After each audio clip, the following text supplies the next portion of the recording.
Hey, listeners. You know how we store things in compartments? Glove compartments, overhead compartments, that junk drawer that nobody organizes?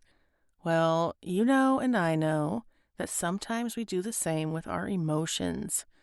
We put things on hold, stuff them away for another day, sort them into separate pieces to deal with.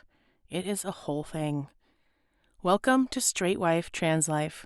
I'm Lisa, and in this episode, let's talk compartmentalizing. And as a reminder, this is only based on my experience, but I do know that a lot of you will relate. Here we go.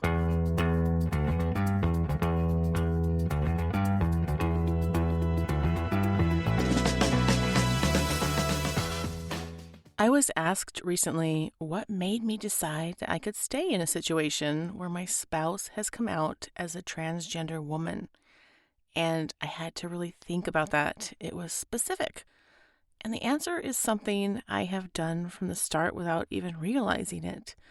I have compartmentalized the situation. And what does that mean, to compartmentalize?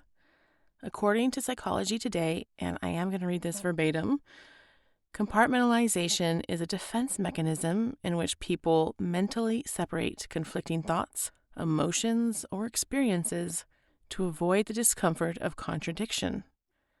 Let me explain how I realized I was compartmentalizing. We're going to go back to the start for this one. When your spouse or partner comes out as transgender and you didn't see it coming, not even a mile away, it is traumatic. And the term traumatic can be overused, but in this case, it truly describes the situation. And it doesn't matter what your sexual orientation is or how you identify yourself or partner, the news is shocking. You're left standing there wondering, what just happened? Now what? How do I pick up the pieces? Where do I even begin? What does this mean for us, for our family? So some people leave right away when their partner comes out, and some people have no issues with the change. And then there are those like me with these conflicting thoughts and emotions, trying to figure out how this revelation can fit into this life that we pictured a certain way, and it just didn't happen to be this way. The conflicting thoughts are difficult, especially in the beginning, and more so when you're in a loving relationship where you thought, hey, we're doing pretty well. In my case, I was so proud of us for making it through the pandemic. I thought my spouse and I could conquer anything. But this transition is a pretty big issue, and I wasn't sure how to carry on with my favorite person, my best friend. And I know that she is the same person on the inside, but different on the outside. And sometimes it's hard to make sense of that. So here are examples of conflicts that swirled around my mind when my spouse first came out, understanding that she would become a different person on the outside. And these are from my own situation, but they are not unique to me. The first conflict was that, on the one hand, I'm so proud of my spouse for coming out and being strong enough to start living her authentic self. But I'm crushed that I'm losing my husband.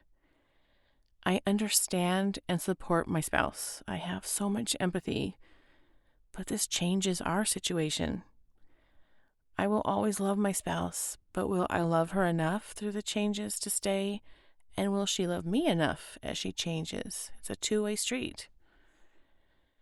I worry about losing friendships, but do I want to be friends with anyone who isn't supportive or at least trying to understand? Will our son's friends or classmates be kind to him? But do we want him to be around anyone unkind or who isn't capable of being open-minded? Will my family understand? And do I even want to see them or join them at events if they don't understand? You get the idea. On a side note, there is another big conflict or fear that I have heard or read from other spouses. It's not something that I care about, but it is a conflict for a surprising amount of people. It's everyone will think I'm a lesbian, or I'm gay, or I'm straight, some kind of sexual orientation that you weren't before. And then the conflict is, but why do I even care so much about what people think? So where does the compartmentalizing come in? It comes in when you feel overwhelmed by the aftermath of your spouse or partner coming out. These conflicts and questions just take over, and I only touched on a fraction of them. So they go into compartments. They go into the compartment of, I can't deal with my family right now, so we are not going to talk to them until I'm good and ready. Or, this is too much for me to handle right now, so I'm going to hide in my work until further notice and only deal with this one issue when I'm home. And if things get really bad, it might look like just one hidden, horrifying compartment of, I don't want to go home and deal with this, so I'll go to the bar instead. And there are more professional terms and ways of defining what I'm saying, but I'm giving you the broad, sort of generalized overview of compartmentalizing. So when is it good and when is it bad to compartmentalize emotions? What is the healthy and the unhealthy of it? So obviously, going to the bar is unhealthy. That's avoidance, you're not dealing with the situation. I personally think leaving too soon can be unhealthy. Not sitting back, catching your breath, not having a little empathy can be unhealthy. And unless your spouse was a jerk before, he, she, or they came out, like, where are you? Where are you going? Why are you running? And why, just why? Take a step back. You've been in this relationship for a long time. Is it worth it to run away so quickly? The unhealthy compartmentalizing is locking it up in the compartment and forgetting where you put the key. Wink, wink on the forgetting.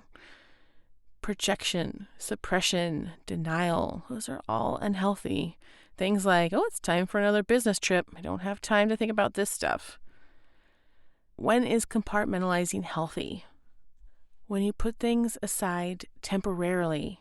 You know exactly where the key is, and when you're ready, you will open up the compartment that you had to put aside. No junk drawers here.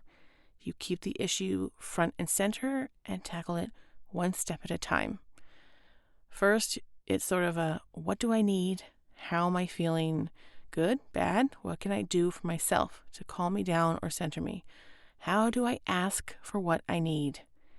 Then look at the big picture and start putting things into compartments. The big picture for me when this happened was that I had been happily married for 13 years at the time. We had an 8-year-old, and all of our finances and adulting and all the fun layers were intertwined. So that's a lot to just toss out because someone tells me that they're transgender. So I put it into compartments. There is the me compartment. What do I need to keep myself going? What can I do for myself? And how do I ask for it? How do I say, I need space to grieve, but I love you? The next compartment is my spouse. How can I be there for my spouse? How do I listen? Offer support. Make sure that she stays safe. Be honest when they're about to leave the house, wearing that outfit that isn't working. To be fair, I only had to say that once. My spouse does keep it classy with her clothing.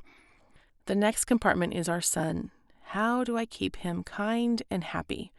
How do I make sure he knows anyone who is mean to him is probably just dealing with their own issues? There's also a family and friends compartment. When to tell them, how much to tell them.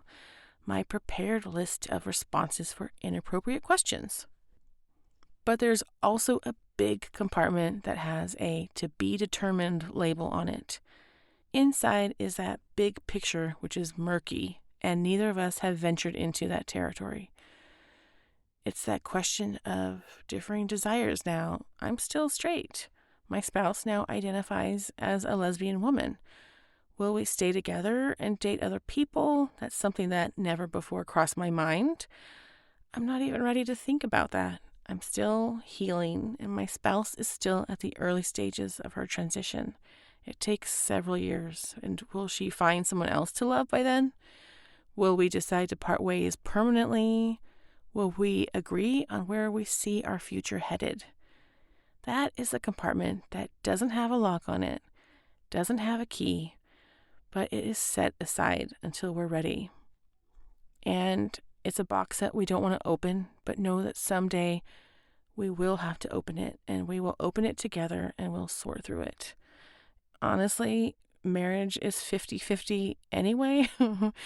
And the transgender thing just kind of adds a little bit of a twist to it. So for now, we're just going to set that box aside. Each compartment has its place. Each one gets attention. And ultimately, I love my spouse. When she came out, it was difficult, but we both signed up for therapy. We dealt with each issue together or separately. And today we are a stronger team because we learned how to work through the overwhelming pieces one at a time. So take a deep breath. Allow yourself time to deal with your partner's transition one day at a time, one compartment at a time, one piece at a time. See you next episode.